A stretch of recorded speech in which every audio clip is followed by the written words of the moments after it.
Bella is just a friend of mine. Nothing more, nothing less. At mas kamukha niyo yung kalabaw ninyo sa rancho. Hawig na hawig. Lalo pa nung time na napasma yung kalabaw nyo, gano'n na gano'n yung itsura ninyong dalawa. Mangalingali kong bigwasan. Ang peste kung di lang kumaripas ng takbo papasok sa bahay niya. Ang kapal na mukha ng Chad na yun. Kung di ko lang kailangan ng tulong niya at matitirhan, mukhang sumama na ako sa kanya. On second thought, kawawang Bella. Friend zone ng iha. Kami ng mayordoma na galing pa mismo sa family house nila Chad.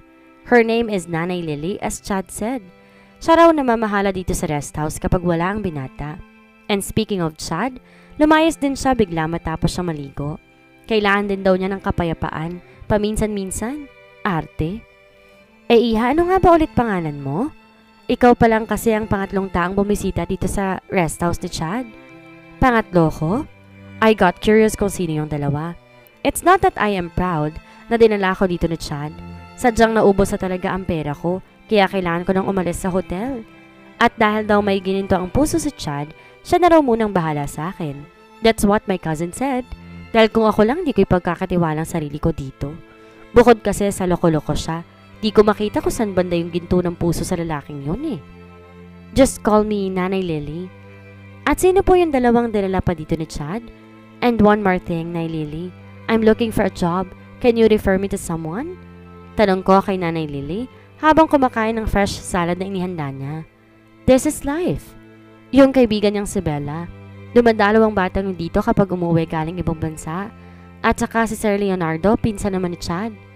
So dito pala pumupunta ang lukarit kong pinsan kapag nagbabakasyon. Ang maharot na yun, hindi man lang ako sinasama. At kung trabaho naman ang hanap mo, pinasadahan muna ako ni Nalilili ng tingin bago nagsalita. Pakiwari ko, hindi ka naman papasang katulong. Halos maibog ako naman lahat ng salad na kinakain ko dahil sa sinabi niyang iyon. Ako? Magiging katulong? That's out of my league. Nagpapasahod ako ng halos 10 kasambahay sa rancho at 4 na namamahala sa mga iba't ibang klase ng hayop sa hacienda. Ultimo nga pagsari ng kape, may nagsisilbi para sa akin tapos ngayon, mag-a-apply akong katulong? Ano to, kalokohan? Nay Lily, wala na po bang iba? I mean, nakagraduate naman ho ako. Kailangan ko lang po talaga ng pera. Pagpipilit ko pa rin. Baka sakaling may alam siyang nangangailangan ng manager or CEO. Pwede rin sa akin kahit sekretary, wag lang katulong dahil wala naman ako talagang alam sa pagiging kasambahay. Nako iha, sa panahon ngayon, mahirap maghanap ng trabaho at kung kailangan mo talaga ng pera, kailangan mong maging wais. Malaki naman magpasahod ang amo ng kapatid ko kaya hindi ka nalugi doon at saka mabait naman yon. Pero kung ayaw mo, ayos lang din naman. Magkano ho ba ang sahod? Seryoso kong tanong. Aba, kung magiging kasambahay din naman ako, mabuti nang alam ko kung magkano sasahurin ko para worth it ang pagsisilbi ko. Nasa 2,000 na. Yan ang alam kong sinasahod ng kapatid ko. Baka ganun din sa iba. Sagot naman ni Nanay Lily. Malaki rin pala. Sa amin kasi 10,000 kada buwan. But I got lots of benefits as my dad wished. Lahat ng kasambahay naming namamahala sa hacienda, may kani-kaniyang loteng mapapasa kanila dahil sa kagustuhan na rin ng mga magulang ko. Matatagal na rin naman silang nanilbihan sa amin kaya tingin ko, kulang pa yun para sa pagsasalbi nila. They were also insured at may libre silang medical every 6 months. Pati rin gamot, bigas at kung anong kailangan nila ay binibigay sa kanila as long as di sila umaabuso. Sige po, Nay Lily, bukas na bukas din mag-uumpisa na ako. Desidido ang sagot ko kay Nay Lily. Kaagad namang tinawagan ng matanda ang kapatid niya para ipaalam na ako na lang ang papapasuking katulong. Iisipin ko na lang isa sa exciting moment sa buhay ko ang pagiging kasambahay para naman di sumama ang loob ko at saka kikita naman ako kaysa ikasal sa anak ng kumpare ni Daddy na ni minsan hindi ko pa nakita. Iniisip ko palang mukha siyang matandang baka tapos may mabahong hininga at bungal pa kinikilabutan na ako eh. Leonardo's POV. Umuwi naman si Leonardo sa Honest Guapito Subdivision para silipin lang sana ang bahay niya. Simula kasi nang mahiwalay sila ni Vanessa, inabala niya ang sarili sa pagtatrabaho para makalimot. Binili niya rin ang bahay na yon para malimutan ang alaala sa kondo niya dahil halos doon na rin umuwi si Vanessa dati. Nay Nelia, kamusta ho kayo dito? I asked her as I entered the house. Si Nanay Nelia, kapatid ng mayordoma. Nila Chad. Ayos lang naman ako, iho. Ikaw ang kumusta? Minsan ka lang lumagi dito eh. At nga pala, may darating na kasambahay bukas dito na nirekomenda ng kapatid ko.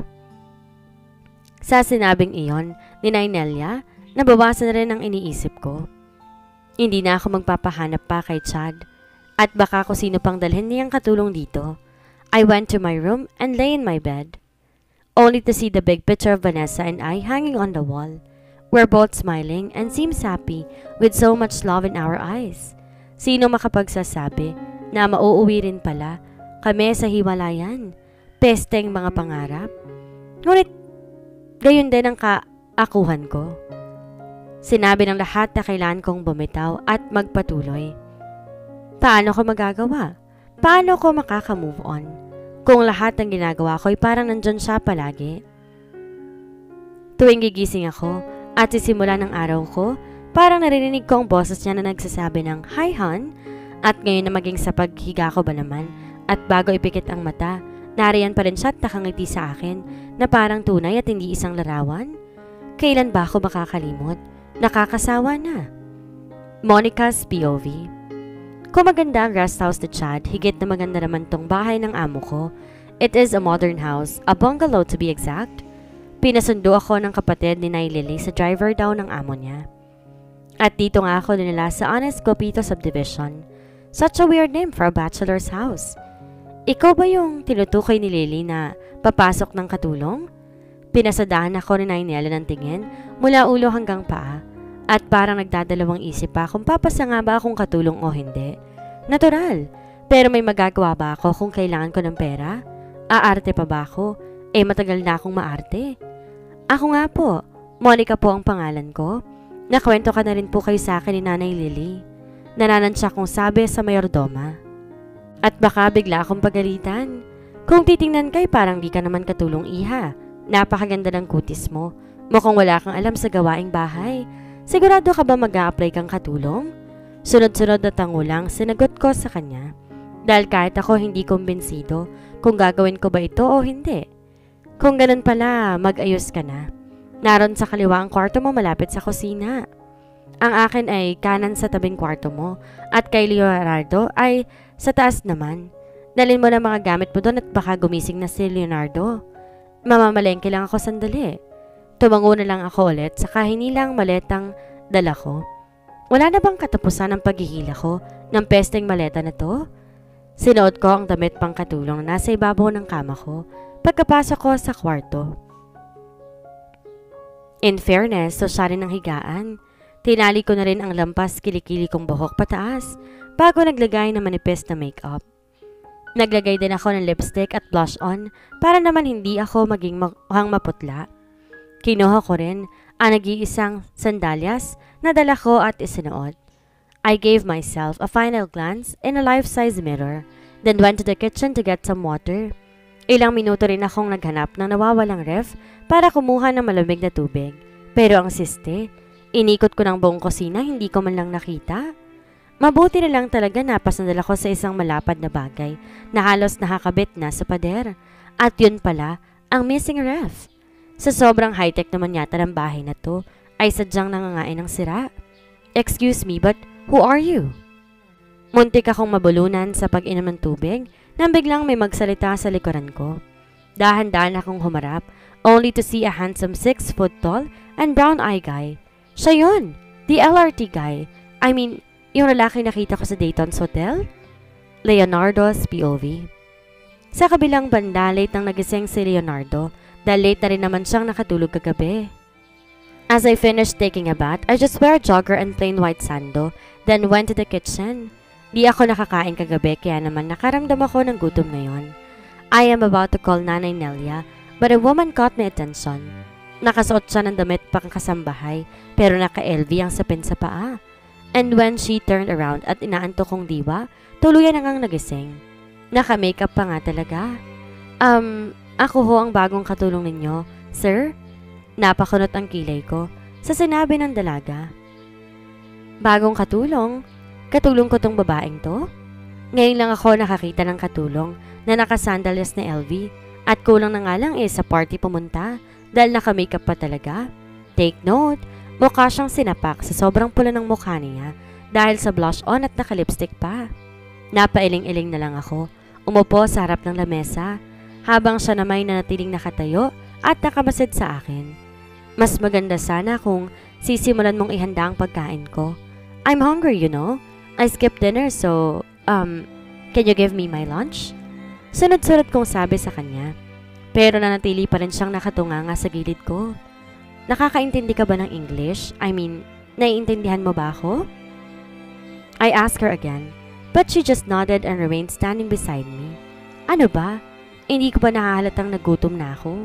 May trabaho pa ako so please, kumilos ka naman? Nasaan ba si Nelia? Ayoko mainis ng maaga, pero nakakainis naman tong bubungad sa akin na katulong. May pagkamulala pa yata eh. Ilang minuto rin ako naghintay bago siya dumating. Dala ng tanghali ang hinihingi ko sa kanya. Pero nang mailapag niya na ang pagkain sa diyang kinakunot noo ko talaga. Ano yan? Manghang tanong ko. Lunch mo sir. Sa sobrang gutom ko, kaya kong umubos ng isang buong lechong manok para sa tanghalian. Ngunit ng magaling kong yaya, binigyan ako ng isang platong punong-puno ng lettuce na may kasamang carrots na hindi man lang ginayad, tamang binalatan lang, at may sausawan pa nga na gawa sa ketchup at mayonnaise. Ano namang tingin niya sa akin? Kabayo na gustong pakainin ng damo? Ano nga bang pangalan mo ulit? Tanong ko sa kanya habang hinihilot ang sentido. Monica sir, sagot naman niya habang may malawak ng ngiti na mas lalong kinainit ng ulo ko. Aware ka naman siguro na tao ako at hindi kabayo. Kalmado ko pa rin tanong sa kanya. Kahit na nga mga lingali ko nang ipakain lahat sa kanya yung ginawa niyang pagkain ng ilang minuto. Oo naman sir, wala ka namang buntot. Hindi ka rin humahalinghing katulad ni Sky. Sigurado ho akong hindi ka kabayo. Bakit sir, may problema ba? Nakangiting tanong niya rin. Malaki. Alam mong hindi ako kumain ng gabihan. Tapos ngayon tanghalian na. Pero hinandaan mo ko ng damo? Nahiya ka pa nga yatang gayatin yung carrots eh. Tingin mo sa akin kuneho na may pagkakabayo tapos nag-alias tao? Bulyaw ko sa kanya at tumayo na. Buwisit na buhay to. Pati ba katulong di na rin maaasahan sa panahon? Ipagtimpla mo na nga lang ako ng kape? At nasan ba si Nelia? Pakisabi ko noon bigla namang bumungad si Nelia. Maraming dala galing sa pamamalengke. Ano nangyayari dito Leonardo? Monica? Tanong ng matanda habang nilalapag ang pinamalengke sa countertop. Nelia, magluto ho nga kayo ng tanghalian tapos pakidala na lang sa study. Iniwan ko silang dalawa sa kusina para magtrabaho na lang sa study room. Nawalan na ako ng ganang kumain at pumasok na lang sa office. Narinig ko pa kinakausap ni Nelia si Monica bago ko tuluyang pumasok ng study room. Monica's POV. Nang maiwan kami ni Nelia sa kusina, agad pinag-usapan nila ang nangyari kanina lang. Ano bang ginawa mo? Mainit yata ang ulo ni Leonardo. Tanong sa akin ni Nanay Nelia habang sinasalansan ko sa ref ang pinamalengke niya. Nangihingi ho ng pagkain. Binigyan ko siya kaso hindi ho yata vegetarian yung amo ninyo eh. At saka malay ko ho ba kung anong pagkain ang gusto niya? Wala rin naman hong lutong pagkain. Wala ho ba kayong cook? Sunod-sunod na paliwanag ko kay Nanay Nelia. Pinakinggan niya naman ako pero umiling-iling siya. Kaya hindi ako kumbinsido kung panig ba siya sa akin o hindi. Kaya nga nangangailangan ng katulong Monica. Ang katulong all around yan. Ikaw gagawa lahat kung sakaling wala ako. O siya, ipagtimpla mo ng kape si Leonardo tapos dalhin mo sa study room. Magpapalit lang ako saglit at nang makaluto na. Umalis din kaagad si Nelia at pumasok sa kwarto niya kaya naiwan ako nakanganga sa kusina. Paano ba magtimpla ng kape? Way back in our ranch, if I want coffee, our waits will serve it to me. Mabilis pa sa 4:00. But as far as I remember, tea ang hinihingi ko. Di ko alam paano ginagawa ng katulong namin yon. Kaya ngayon, sa ang legendary book ko hahanapin ang pagtitimpla ng kape. Kinuha ko ang cellphone ko. Bago tinawagan, ang kaisa-isa kong pinsan para magtanong. Hi cousin, I have a question. How can I make coffee? Tanong ko kay Bella nung sagutin niyang tawag. Peste, hantok na hantok pa ako. Kailan pa naging Chinese si Bella? Wala man lang ako naintindihan sa kanya eh. Ayusin mo nga yung salita mo, sasabunutan kitang babae ka. Bulyaw ko sa kanya nung kabahan ng buong pagkatao niya. Ano ba naman yan, Monica? Para ka pilang di mo alam? I-search mo, sira. Antok na antok ang tao kung makatawag ka dyan eh. Parang pareho tayo ng oras ha. Naiirita na ako at baka masampal kita dyan ng 8. Pasigaw niyang sagot na ikinairita ko. Abat ang magaling na Bella. Di na lang sabihin kung paano timplahin ng kape. Dami pang sinabi. Kung siya kaya ang sampalin ko ng siyam. Bella Mihail, just tell me how to make coffee nang makatulog ka na. Kahit wag ka nang gumising pa. Napakarami pang sinabi, nagtatanong lang naman ako. Gusto mo mayata talaga magkwentuhan tayo ng natulong ha? Bakit? Nung college ka, akong gumagawa ng math mo dahil laging 3 ang grade mo. Nanginginig pa nga. Kulang na lang talaga, tumirik ang mata ko kakairap. Kahit wala naman sa harap ko si Bella. Ngunit ang magaling kong pinsan, pinatayan ako ng cellphone. Ilang minuto pang nag-isip ko anong gagawin ko para makapagtimpla ng peste na kape. Hanggang umilaw ang cellphone ko at lumabas ang pangalan ni Bella. Step 1, kumuha ka ng baso. Step 2, lagyan ng mainit na tubig. Step 3, put some coffee. Note that the coffee is color black. Step 4, add some sugar. Step 5, you can add some creamer too. Pero kung ayaw mo na may creamer, leave it. Step 6, higupin mo na magpalpitate buong pagkatao mo dahil sa kape. Peste? As I read Bella's message, mabilis pa sa latwatrong ng waha ko ng baso. Then I follow the instructions that she sent. It seems like Bella is expert in doing it. Nilibot ko ang paningin ko sa kusina para hanapin ang kape. As Bella said, it's color black. Marami akong kulay itim na nakita kaya lang di ko alam kung saan doon si kape. Mio de Diyos? Pinili ko na lang yung kulay itim na nasa bote at saka nilagay sa baso. Then I put hot water. Buti na lang may dispenser sila ng tubig kaya kahit papaano, alam ko yun gamitin. I saw a small plastic and it labeled as sugar. So I open it and pour a large amount of it into the glass. Creamer na lang ang problema. Message Bella again kung ano itsura ng creamer. She just said it's color white and it's powder.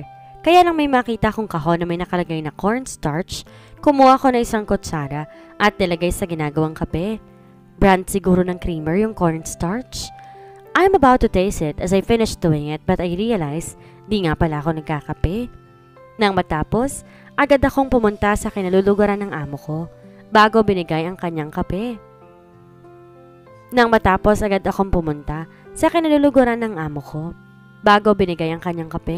Sir, ito ho ang kape. May iuutos po ba kayo? Inilapag ko ang kape sa study table niya. Bahagyang nilibot ng tingin ang loob ng study room. Wala na. Nakaluto na ba si Nay Nelia?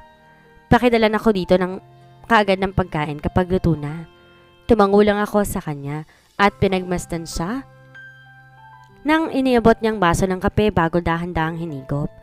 Peste! Anong klaseng kape to? It does not even taste like coffee. Muntik pa ako mabasa nang bigla niyang ibuga ang tinimpla ko. Buti na lang at nakaiwas ako kaagad. Pero ano ang sabi niya? Hindi raw yun lasang kape? Lagot ka sa akin, Bella. Sir, ano ho bang lasa ng kape? Maangkong tanong sa kanya. Yung klase ng pagtitig niya sa akin, parang kakainin niya ako ng buhay. Kaya naman napatras ako ng kaunti. Lumayas ka sa harapan ko, ngayon din. At baka ipalakrak ko sa itong tinimpla mo nang malaman mo ko anong lasa ng kape. Sang lupalop ka ba ng daigdig? Nakuha ni Nay Lily, ha? Galit na galit pang singhal niya. Kung di lang siyang amo ko, at kung di lang ako nangangailangan ng pera, baka nasapak ko na tong lalaki na to.